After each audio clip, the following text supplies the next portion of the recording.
two tough fights. I mean, especially his first fight to come in against the Cuban judoka. His name escapes me for a moment. Um, yeah, I can't really see either of these guys really sort of advancing very much from this point on. I think it'd be slightly unfair to cut Josh Berkman, so I'd like to see him perhaps for another fight. I believe this is his second stint in the UFC, maybe his third. But at 35, I still think he offers. I don't know what you guys think, but I still think he offers something different. So, despite his defeat, he's still exciting to watch. He's kind of in that Ebersol, although I think he's now finished his run in the UFC recently. But he's one of those guys you can stick anywhere in the card, and it's something different, and it's quite interesting. Yeah, I agree. I think he's still got something to offer. Definitely. I mean, title runs are one thing, but I think there's many fighters in that division that Josh Berkman could conceivably beat. So yeah, I'd like to see him around a bit longer, especially he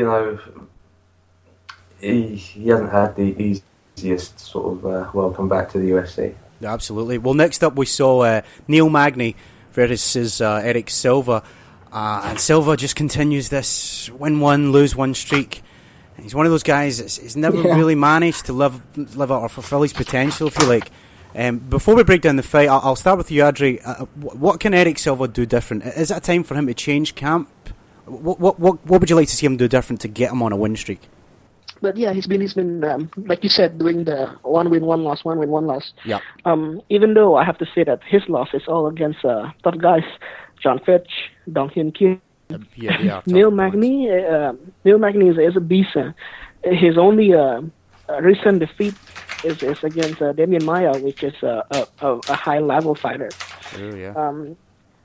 Neil Magny himself has a victory over tough guys like Hyun Lim, Konimoto, Alex Garcia. So I kind of expected the fight to be the way it was. Yeah. Even though I'm not sure if Eric Silva want to change, because he was supposed to fight Rick Story, and then just 2 weeks before the fight they changed to Neil Magny. So maybe the opponent change affects Eric Silva. Maybe cannot really guarantee that, but that may be the thing. I mean, it was very short notice that he stepped up, and kudos to him on doing so and getting the win. But if you look at people are saying that, look at Neil Magny's fight with Damian Maia. Well, he never took much damage, so he's quite right, if you like, to step in. I don't know if I agree with that. I don't imagine the training camp for Damian Maia is easy on the body, I don't know. That's probably a punishing and grueling routine, no matter who you're fighting. But well done on him and getting the victory. Ferd, I'll come to you. How did you like Magny versus Silva? I think Neil Magny wanted to get back on a horse quickly, as they say, after that defeat by Maia.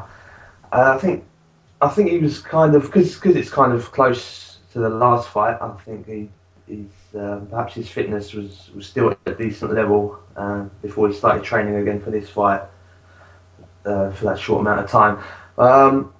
But yeah, it was excellent performance from Magny. He just did everything right, really. Just fought the perfect fight against Silva, and that's really part of Eric Silva's problem. He does, something needs to be changed. Whether it's his camp, whether it's his issues. I don't know, but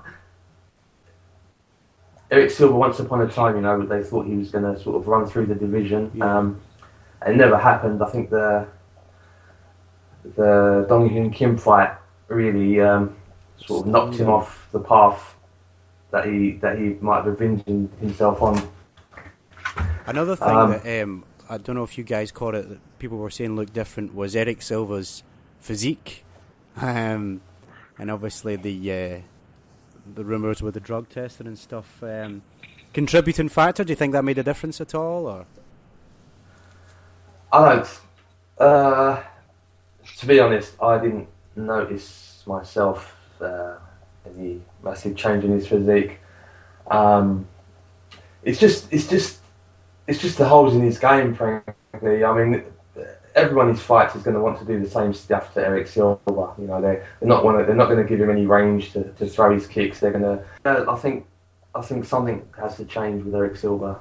What it is, I'm not sure, but it'd be a shame, you know, for him to pick up another couple of losses and just disappear off into the sunset. It's someone with a lot of potential if only it could be harnessed in the correct way.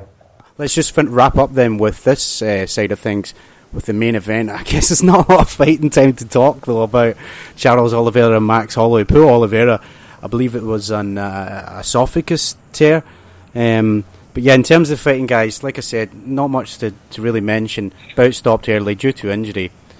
So I just really want to get your thoughts on Max Holloway himself. We've seen this young fighter come on leaps and bounds. Not enough time, like I said, in this showcase, to showcase this rather in this fight. But he's certainly on his way up. Andrew, what do you make of Max Holloway? Is he one win away from a title shot? Max Holloway has been on a tear lately. He's very good. I had the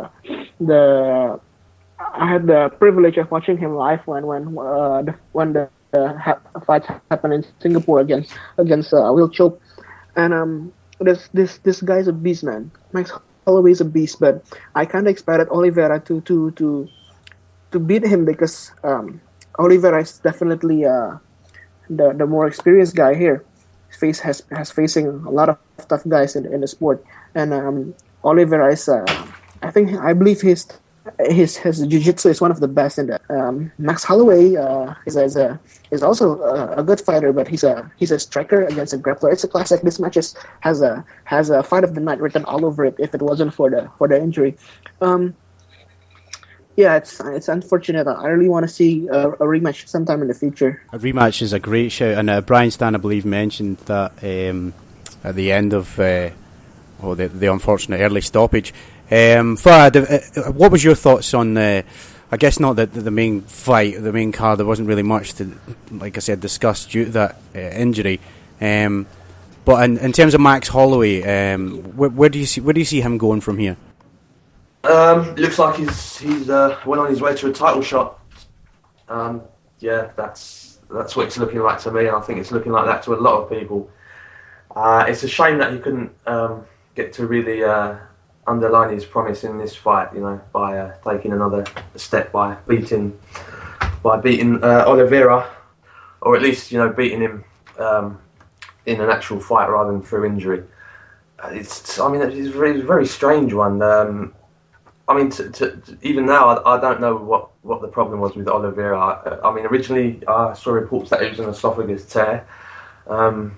Later on, you know, I'm seeing reports that are saying that, you know, he was checked over and they found nothing. I think at first they were saying it was a shoulder injury or something, but I guess when you see a guy going down sort of holding his collarbone, there's... So I haven't got a clue what happened there. I mean, Oliveira looked up for the fight and he's walking. They both did, you know. Yeah. As I watched them walk out, you know, they both looked relaxed, and I thought, here we go, we're gonna have a good one. Oliveira was having a good sing song on his way to the cage and stuff. Yeah. But it wasn't to be. But Holloway's still got the W. He still walks away with it, and yeah. If I worry for him if he fights, you know, someone like Frankie Edgar before he gets a title shot, because I don't know if he'd be able to stand up to a wrestler of that, you know, of that degree. But we'll see. Good on him. Good on him. That's all I can say. A few years back, you know, progressed the way he has done, but well done to him. Some news broke last week that Ronda Rousey would not be facing Miesha Tate for the third time, but in fact facing Holly Holm. The floor is yours, gents. Who would like to start us here? It's personally speaking, I think it's a bit of a disappointment news, but Andrew, you can start us off. Your thoughts on Holm versus Rousey? It is a disappointment, like you said. I couldn't agree more on that. Is Holly Holm a good fighter? Yes. Is Holly Holm ready for Ronda Rousey? Definitely no. Who did Holly Holm fight? I mean, like her last fight is against. Sorry, I'm it wasn't Jessica Rai, was it? It wasn't Jessica Rai. I don't know. Her last fight is against Marion Renault, and Marion Renault on the rankings. Talking about the rankings is on number 12, and Holly Holm is number 8. And it took her 3 rounds to beat Renault. Ronda Rousey is on another level. I cannot remember who said it, but I think last week I read that someone talked about how I read it on the internet last week. Yeah, it's a disappointment, but then again, there's no contender left except for Cyborg, but Cyborg is still deciding about the weight class. But if one thing that interests me is that Ronda Rousey has so much respect for Holly Holm. She actually said it herself that Holly Holm is the toughest test to date for her. So yeah, I'm interested to see this fight, even though I'm disappointed in the decision of the matchmaking for Ronda Rousey versus Holly Holm. What about you? What's your thoughts on the news of Rousey versus Holm? Yeah, I was surprised as everyone else, to be honest. Just like everyone else, I was expecting her to. I would have been happy with Amanda Nunes, to be honest. And so from what I'm hearing, but Holly Holmes, it is. Can she do anything? It's not likely. It's not likely at all, really. Perhaps if Ronda goes in there and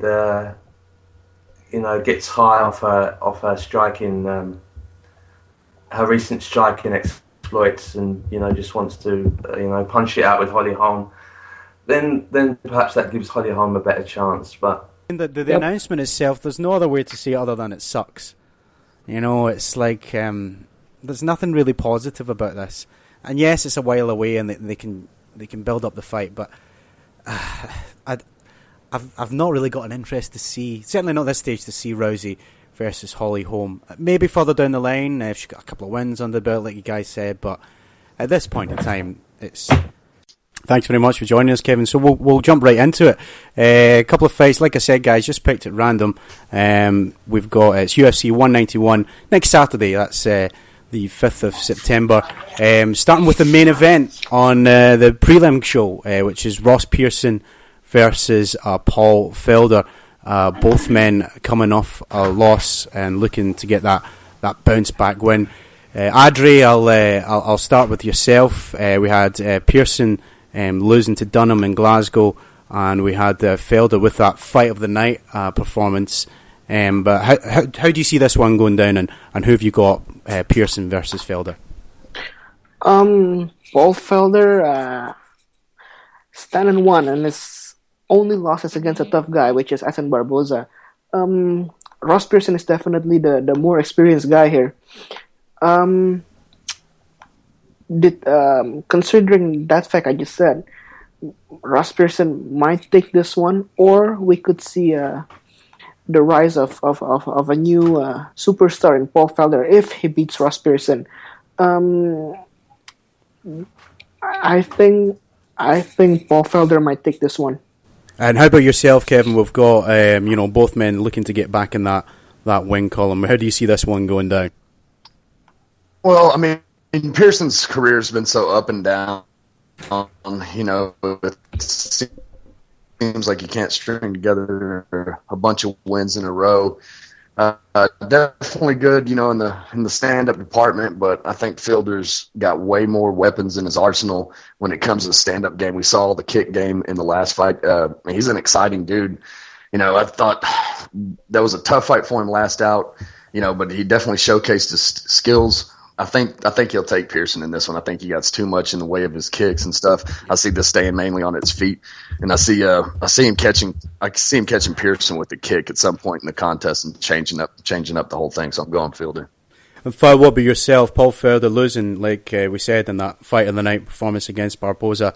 Who are you picking in this one? We've got Pearson, Felder. Who have you got, and why? Pearson versus Felder. Very intriguing fight. Very intriguing. I'll be very excited to watch that. I can see Pearson going for the takedown in this fight. Not something we see him do that often, but I think against someone like Felder, he might well try and take this fight to the ground. I think he's got to be careful with his with his bobbing and weaving, Pearson